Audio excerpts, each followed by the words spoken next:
Want to test out the new beta version of Siri AI on iPhone? We're here to help.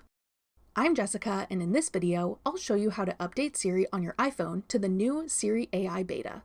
Now let's get started. To begin, you'll first need to update your iPhone to iOS 27. If you haven't upgraded yet, check out this video to learn how. To try out the new Siri AI Beta, open your iPhone Settings app. Scroll down and select Siri.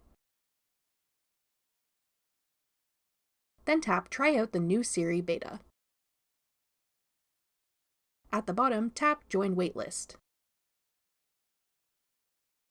Then tap Continue. You'll then be added to the waitlist to try Siri AI, and you'll be notified in your settings once the new version of Siri is ready for you to use. For me, this only took a few minutes. Tap Open Siri. Then you can begin having conversations with Siri AI. It works very similarly to other AI apps and services like ChatGPT or Google Gemini. Siri AI is more conversational, powerful, and context-aware than previous versions of Siri. You can access Siri AI in a new dedicated Siri app that will be automatically added to your iPhone. You can also access Siri by swiping down in the middle of your home screen, or by saying Hey Siri as you normally would.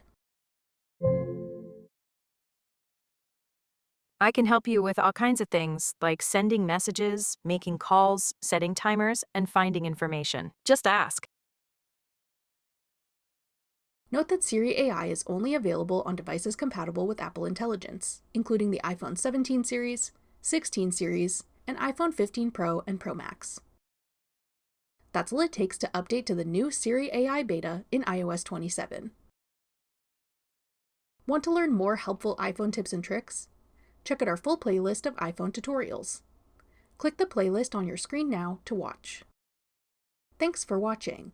If you found this video helpful, we'd love it if you'd hit the like button below and subscribe to our channel. We put out great new tech tutorials like this one every day.